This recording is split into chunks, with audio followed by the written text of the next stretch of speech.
is this here a unique proposition on the market. This is the Peugeot 3008, and you can now get an all-wheel drive version for the electric version, which is the most powerful yet. And at the same time, you can get this one here with a very large battery at relatively short length, plus as a petrol hybrid, as a plug-in hybrid or full electric versions. And we will also compare the 5008, the one with the longer wheelbase and up to 7 seats for you. And we're going to talk about it here with Thomas Nautical in 4K, full screen, full length. Let's go. This here, the 3008 in Obsession Blue. Yeah, pretty cool Thomas Blue color for sure. GT trim, highest trim level, which is also very popular among the customers. Then you get the Matrix LED lamps as standard. Also pretty cool here, these Peugeot lion claws that go down here, which are also then the turning indicators or hazard lights when you activate them. Dot style grille, so very modern styling. And the funny thing about this vehicle here, it's only the compact segment, 4.54 meters or 179 inches. Yet at the same time, for the electric versions, they offer a 97 kilowatt-hour battery. And that is really a unique offering. Hardly anyone offers this battery size and this range in this very rather comparable short segment. The battery that is with this vehicle here, however, 73 kilowatt hours. 20-inch wheels you see here, these are directly with this top version indeed, and triggers my OCD because this asymmetric wheel design is hardly ever that they both stand in the same direction, and that, yeah, it really triggers me. Your as well. That's interesting here, the GT trim also with high gloss black around the wheel arches. And the thing is that this all-wheel drive version, which is new, has an acceleration figure of 6 seconds, 0 to 100 kilometers an hour. However, that one only in combination with the smaller battery, 73 kilowatt hours, because they said if they will do the combination of all-wheel drive plus then the big battery, it would go too high in the prices. And let's directly talk about that because of that reason. So it starts at 40,000 euros with the petrol, somewhat, MHEV hybrid engine. And then it goes like 50,000 for the EV version. And if you go for the big battery, more 60, or the all-wheel drive trim high spec, you can get it to over 60,000 euros. So like 40 to 60 something thousand euros is the spend for this whole vehicle. And if you go for the 5008, the long wheelbase version, so to speak, then you add some 3,000 euros each. At the rear, a very distinctive design indeed, like integrated wing. Beautiful signature for the tail lamps, and there also this 3-dot design when you hit the turning indicators. Pretty cool actually. And under the hood here for the EV version, no frunk sadly. If you're more interested, for example, in the entry level petrol engine, we also have a review of that. You can watch that one later. And as I said, also plug-in hybrid available, interesting. We also have a separate data comment, and also in the video description there's like a data section where you can read all the horsepower and acceleration figures of all the different engine concepts. And usually it is a front-wheel driven vehicle. So if there's an all-wheel drive version like here, this one now, there's a front motor is also the stronger one, and then you get an additional rear motor. And charging 11 or 22 kilowatt AC and 160 kilowatt DC. So the charging then 10 to 80% state of charge is more than 30 minutes each. And now our comparing look at the 5008, which is pretty much similar in the front, but then significantly longer here at 4.79 meters or 189 inches, means 25 centimeters or 10 inches longer overall. And the wheelbase here is the main part of it, is 16 centimeters or 6 inches longer in the wheelbase, to also house 7 seats on the interior. Soon going to compare that for you in the interior part. You have one visual difference, of course, besides that it's longer. Here this is a more pronounced part in the silver contrast there, at the last pillar. And the rear is also a little bit different. Here more upright, a little bit less coupe-ish to give you more space on the inside. And I said up to 7 seats. At the moment they're always in, but I heard some rumors that there will be a 5-seater version also of the 5008 very soon if you just want the larger trunk. And have you noticed something in the image? I'm waiting for the comment. Yes, that's right. Look at the wheels. Yes, in this situation they are both in the same direction, almost as we would have made that like manually. It's of course pure coincidence, just that in this coincidence, it's absolutely correct. And now when you look at it, that's fine, right? But otherwise, big OCD trigger. Behind me, by the way, the very famous Black Forest in Germany. And door closing sounds is okay, I would say. Yeah, not great, but also not bad at all. And this is here the key fob, the standard PSA known key fob. Inside of the doors, top part is soft touch here, then a nice fabric insert and beautiful integration of ambient lighting. Look at that. And it also continues here at the inside right there behind the screen. And actually this flying screen will be pretty special. Soon more to that.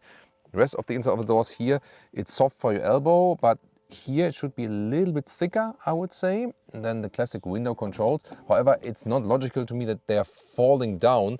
They should be more upright, but this is like the design. Things are always extraordinary here with this vehicle. Oh, and we have felt covering at the inside of the doors. Nice to see that. And also a large entry sill badge, why not? And this very extraordinary steering wheel. And of course, one of the highlights are these sport seats here with microfiber in the GT trim with the comfort pack. This vehicle here, full spec in the front, dual insulation, is not the thickest windows, but we have the dual insulation here, the dual lamination, so that's good. Rear windows, standard. Welcome to this cockpit with a very expressive design here, beautiful fabric use here, then ambient light integration, you can pick different colors, soft touch dashboard, a flying screen here, either 2x10 inch or then this 21 inch in the higher trims that goes all the way through with instruments and infotainment. User interface has some pros and cons, let's take it that way. Then seats, either Allure or base GT would be the fabric on the inside. An option with the comfort pack, you can get the microfiber here, and then also the passenger seat is equal to the driver's seat. If you go with the base trim, the passenger seat will be less comfortable than the driver's seat. You have to look into your market specifications. For example, with the German markets and probably with other markets, is the way is that only if you got the comfort pack in the GT trim, then this seat is equal to this seat. It's very important if you drive with a passenger quite often. So good to know that. Also soft here for your elbow with the fabric on the center side. It's a split armrest, some space underneath. You can store a lot of stuff there. Cup holders are 2-dot style adaptive. Then you have this another flying element here with some hotkeys there. Not the most useful ones though, I can say. Inductive charging pad is not ventilated though. Then you have this very interesting cubby hole. Look at that. So this opens to the side to charging possibilities here. No covering on the inside here, however. So this is more or less basic. But interesting is that this, I mean, it doesn't make too much sense, honestly, but what is interesting is that even if you put a coin here and you think that gets lost here on that side, it does not actually, because it's built in a way that here even the coin comes up again. So yeah, it's good that it has this feature, but the question is, why is it built in this place in the first place, you know? Then here the glove box is also dampened, and look at that, how it's integrated with this curved design here. So this car does not want to be, you know, easy basically. It wants to be something unique, extraordinary. Also here, for example, with the switch gear like this here. Yeah, ordinary or out of the ordinary then. This is where this taking you in indeed. Just here, the columns, they are pretty much standard, and this gaming style steering wheel, flat bottom, but it does create a lot of fun while driving. That's actually true. And here headroom to the side where there's no roof, 189, 6'2", still enough headroom left, that's no problem. Soon I'll also open this top panoramic roof, then let's do it right now. So there we go, so you can still really open it, that's good. Leave some fresh air in, there we go. And then you can also apply the shade when it's getting too sunny, when it's getting too hot. So this is also possible. And the driver POV here with the buttons at the steering wheel. And I mean, they at least give you some feedback as well. It's for the cruise control, for example. And then here, when you look over, for me, it doesn't block much. I think it's fine also to watch the speed and so on.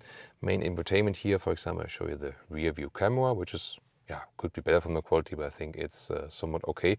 And then you have the split here that you can set your individual hotkeys in the lower part, but when you want to access some stuff, it also takes a while, you know, so that you go to these different menus because they always have this animation, and to me this is in a way taking too long, you know what I mean? And some things to activate are just too complicated, and yeah, by time you maybe learn more about this vehicle, but then you think, why does it do it, you know? And then you have to go back to some other modes again, that something is working, you know? So yeah, but then you start searching like how yeah, you see, I'm kind of getting confused myself here.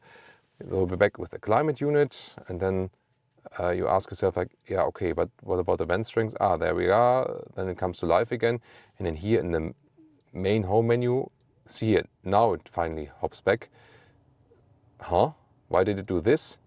So you see, it's constantly doing things that you don't want, actually. And this is now the integration, but then it's not always there, and sometimes it disappears again. So I'm not sure if that's ideal. What is cool, new feature here, when you press and hold this one here for 2 seconds, then you can see it in the top left, the lane keeping assist, the speed alert, beep beep beep alert, and also the driver fatigue alert are all deactivated at once. And the Apple CarPlay or Android Auto integration looks like this. And here also, once again, look at that. Here the climate unit is gone then. You know, only when you go back to the home menu and have the car internal GPS, then you see your climate unit again.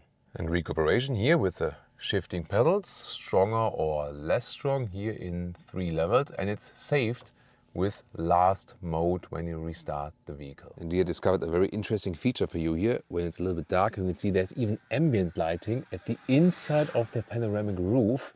And even if you apply this shade, it's actually underneath the shade there. That's so then cool. When the shade closes, the ambient lighting there still stays. So yeah, my hair is almost getting squished there. So that's a pretty cool feature. You can even see it from a distance. And here, of course, when it's darker, then more of this ambient lighting here is also visible. So this is a thing, yeah, they really want to catch up to Mercedes there, obviously. Rear seats here in the back doors, top part, all hard plastic, then nice fabric insert. This really strange ergonomic design that it folds down. Here again hard. Then Isofix at the outside each. GT also comes here with a nice microfiber. Then folding this here down. Adaptive cup holders, tablet holder, but this is, let's say, average build quality. We also can get a seat heating for the rear passengers, so that is also possible. And then as for the space we have, since the 3008 is the short wheelbase version here with this recess, it directly fits when I'm also driving as a tall adult, but nothing more. And the same, okay, Leah laughs about this seat position. Oh, €2 fell out. Yeah, that was the €2 sample thing for the front cubby hole there. It was interesting. Hey, you want €2, man? And then here is some headroom left here with 189, 6'2".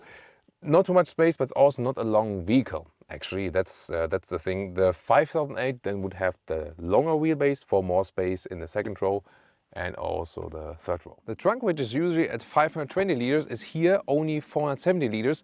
You lose something because of the rear additional motor, but only underneath here. In that respect, it's basically the same. 1.40 meters in width. Cabin trolley fits in vertically, no problem. And the standard length, not to forget that here is about 90 centimeters or 35 inches. Cool thing here is that you can either lift it up. There's a charging cable underneath. And then here, this area would be even deeper in the non-overdrive version. Here, these sides things are actually pretty cool. You can hold this one open by that. It's a very interesting idea. And you can also lower this one here to a lower stage to gain a little bit more height. Then let's move this one here. It's also easily done. There we go.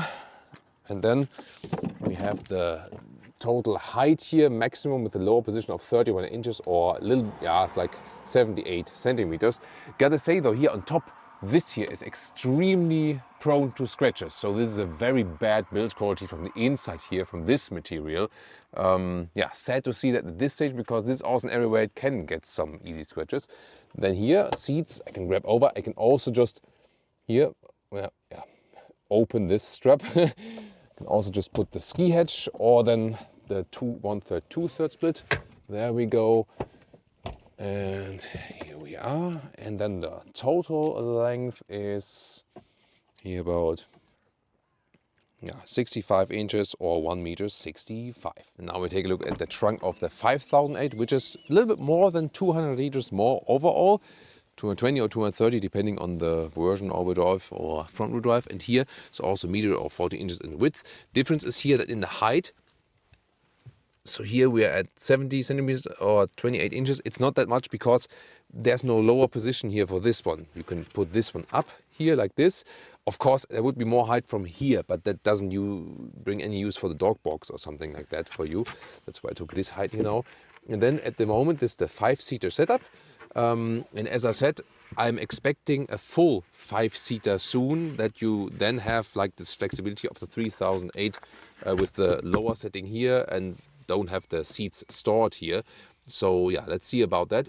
Main interesting thing is here the normal length to the third seating row, which is here at 1.05 meters or 41 inches, where it would be ending here in the 3008. So you have this more in trunk length, and you can see you can also use it here with sliding this bench forward. This would also be possible. So that's another thing. And then you can also fold up these seats here like this. There you would still have like some like 16 inches or 40 centimeters of trunk. Also works, and then you can pull these straps here again to fold these seats down. It's just here when you look at the total length, which is then here at 1.90 meters or 75 inches, this is exactly the difference of 25 centimeters or 10 inches in length, because this is where the total length of the 3008 would end, and this is where this would end. So this is exactly mirroring how this vehicle is longer. And now the 5008 in the rear front cockpit is the same, but here slide this forward or backward, and then here 2/3, 1/3, and individually I can put these here down, for example, just the seat here, and you sit relatively high, gotta say that. That's why also actually less headroom in the rear. That's very interesting, at least then here the combination with the panoramic roof. Legroom, yeah, there is more legroom due to the longer wheelbase, but remember the wheelbase is 16 centimeters or 6 inches longer, and that's not all of that here. So you see that the main focus was to ensure that there is also a potential third row and that also the trunk is longer. So depending on the vehicle, when they make the longer versions, sometimes the emphasis is on, okay, let's make the trunk longer, let's enable a third seating row, or let's put most of that extra legroom in the second seating row, which often happens with like the Chinese versions of an Audi A4, A4L. Then the extra wheelbase is just for the second seating row. Here, not mainly, a little bit. Yes, I have more legroom, but not all of the extra length. You know what I mean? Yeah, but then of course you can vary it if you want more trunk length or not, and so on. And I already put the third seating row up, and there is this somewhat easy access. You can pull here on top of the seat, and it goes forward like this and also up. So this ensures actually a quite good entry. But the question is, how much space do we have there?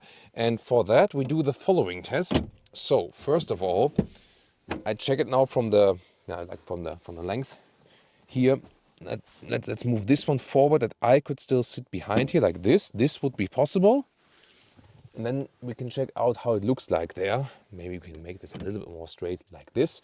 And then I enter on the other side. Then you can check it out in a better way. So there we go. And now we've jumped the axle, the famous Achssprung, as we would say in German. When I started my television career, actually, this was something that was totally forbidden, that you just like jump, to the other side. But actually, the viewer never cared about that, but there was some theoretical thing. I jump the axle whenever it makes sense, and no one actually cares, because here you can better see, what's happening. So this is the third seating row, and yeah, just even if this one's a little bit more forward, you see I cannot fit here in with my legs, so it's something more for like this soccer thing maybe, that the kids are in the rear. However, no ISOFIX at the third seating row. So it's really in this area, the kids are big enough that they don't need a child seat, but they can't be too big, so they still need to fit in here. Headroom is quite okay, I would say, but limited use, and that's why I'm even more looking forward to that version that just has the longer or more extensive trunk that you can only pick the 5 seats, which is probably then coming up soon. Acceleration.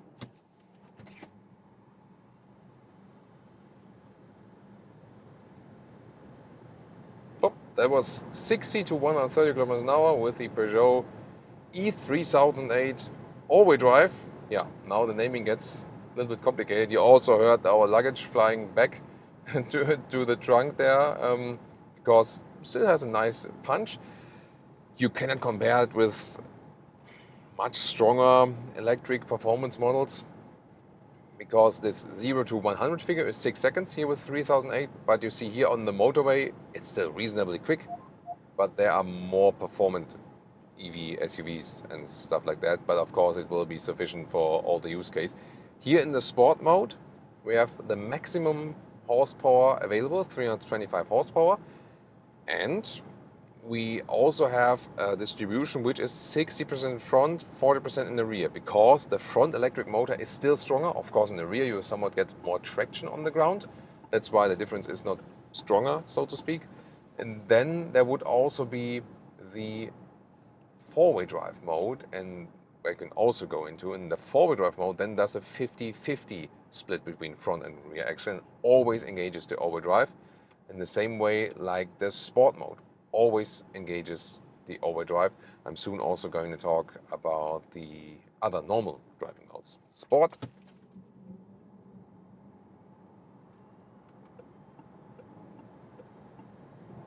Whew.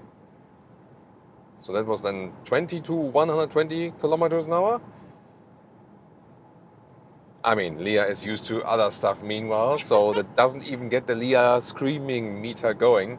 But still, it's a nice acceleration and the strongest so far for this very vehicle. It won't be the super sports vehicle like this, but it's good for the motorway, has some nice features. Also some shortcomings, maybe as for ergonomics of controls or stuff in the screen.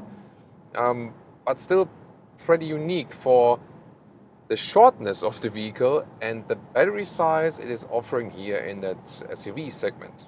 And some sporty driving. Gotta say though, there was a bump here now. When the road is all flat, it's nice. When it's getting bumpy, then it's really rough. So the suspension is not that soft, and also the 20-inch wheels. I mean, they ride perfect when the road is even, but as soon as you have some potholes and stuff, it's really, really rough. You gotta know that. Oh, now we can also see some of the ambient lighting then here when we drive through the dark forest, which is indeed the Black Forest here. You know that especially our friends in the US, they love the Black Forest. For whatever reason, for us Germans, it's just green. some forest in Germany. You know, that's yeah, very interesting thing, definitely. But it really drives sporty, you know. So we know that a lot of the French vehicles usually have like softer suspension and focus on comfort and so on. But this one really has a rather stiffer setup, and that's fun to drive. I mean, for example, here now, 90-degree turn. See here, don't have to steer that much, and it accelerates out of the corner very well. So definitely a lot of fun to drive. That's pretty cool, and I really like this gaming steering wheel, you know. So it actually holds what it promises. That's the cool thing. So as I said, the sport mode, full horsepower, 325, and the 6-second acceleration. Here in the normal mode, we have almost the same horsepower output. However, in the normal mode, when you are just sliding on the throttle, or you, for example, sometimes rolling and you're not really using that performance, then it can also only use the front electric motor. It's more or less a front wheel drive, and when you really hammer it, then also you get the all-wheel drive once again. And there's also the eco mode available. This one would be always front wheel drive, and here there's really a significantly decreased horsepower output. So it's not only about the change in the throttle pedal, this really has less power. And this would be wise, for example, you know that, hey, there's a problem maybe with the range on this trip. I really need maximum range and I don't want to waste any energy on like harsh acceleration or something like that, and or also on the rear electric motor. Then you put in the eco mode and get the best range out of it. And once again, what we showed you earlier, sport mode when you need the best performance. Here, for example, really have to work a little bit harder on the throttle to get to speed. And this is the combination of there's less sensitivity in the throttle pedal plus a real reduced horsepower output. Here, by the way, at 80 kilometers an hour, more like countryside speed, it's reasonably silent in this vehicle, just to give you this difference here from, when you have that here. You have here in the front also like dual lamination, as we shown to you earlier. And this really helps then also to get this car silent. So also in normal driving, it can be kind of relaxing. Let's just test some of the driving modes with the steering here. So in the normal mode, it's relatively light. Let's see again if there's any difference then to the sport. Yeah, it's a little bit more, I think. Oh, the trolley in the back is like the luggage is going back and forth. Steering input, I wouldn't say that there's like much difference. It's more in the throttle pedal indeed. So as soon as you go to the sport mode, there's much more sensitivity than from the throttle pedal. And assistance systems, here at the cruise control set, it's also then keeping me in the lane actively. Here I can also increase the speed. Also if I hold it, I can do 5 kilometer steps, for example, and it's actually relatively calm what the steering wheel does here when keeping me in the lane. So that's actually nice. So most of the stuff rather solid. The only thing I'm thinking about when you want to do some changing of some stuff while driving, that you start thinking, wait a minute, how does it work with the user interface? So some things in the user interface are a little bit too complicated, I feel, while driving. For example, the climate unit would be, something of that should just be easier. But that's not only a Peugeot thing, but a recent trend among all the manufacturers. And why am I actually saying that? I mean, look at that. This is the Apple CarPlay mode, which probably most users will use together with Android Auto. And then we don't have the climate menu here. Then we have to go to climate and then go there. Unless we would use the car internal GPS, then you have it here in the middle, and then you have the usual setup for the climate unit here, there. Yeah, there we go. But when you go back to the CarPlay again, yeah, and then changing temperature while driving, I'm not sure why they didn't think of this, you know what I mean? And what this vehicle can also do here, I have to press OK then, after I hit the turning indicator, and then it does here an automatic lane change. Very nice, actually pretty smooth. So, so far what we've seen also from the French manufacturers, this seems to be like the most sophisticated level 2 assistance systems application. And now we're hopping in the 5008 here, also the E5008 with the all-wheel drive and with this 16 centimeters or 6 inches longer wheelbase, which is significant. The question is, do we feel any difference in driving sport mode here? When you're driving rather calmly, you don't feel any difference because the front cockpit is the same. Here now in the corners, yeah, it also drives really well, nice, and also still feels quite sporty. You feel the longer dimension somewhat, yes, when you, for example, push it out of the corner. But the difference is actually not that large as you would imagine. One of the reasons, especially for the electric versions, is that you have the low center of gravity because the battery is in the bottom of the vehicle, so the weight won't differ that much. Here in situations like these, for example, then you feel that the 3008 is more agile because of the shorter wheelbase. Interesting, of course. Does Leah feel the difference? No. Not that much? Not that much? 40.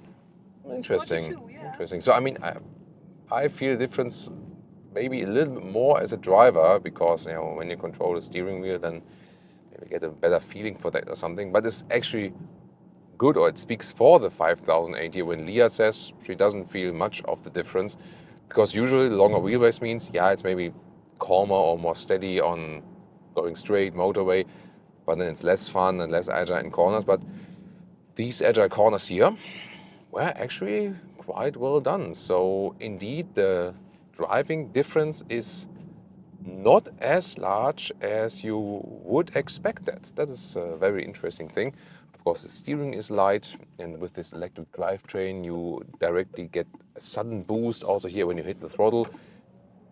With that, you have a nice acceleration. It's pretty cool. I mean, the acceleration figure here is 0.5 difference, so 6 seconds for the 3008, 6.5 seconds for the 5008 with the all-wheel drive version here.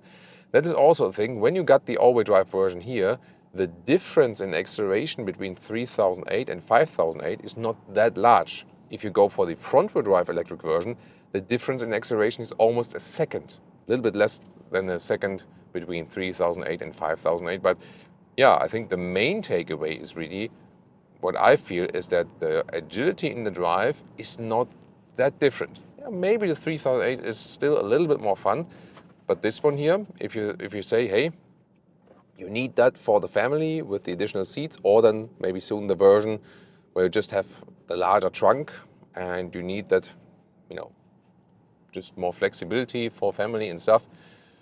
You don't have to count so much, like, or don't have to take so much away from that funny or fun driving experience. So that's actually also quite cool. Efficiency and consumption. We had some 18 kilowatt hours on 100 kilometers at a steady cruise control speed motorway, 120 kilometers an hour, 75 miles an hour. That's 3.5 miles per kilowatt hour.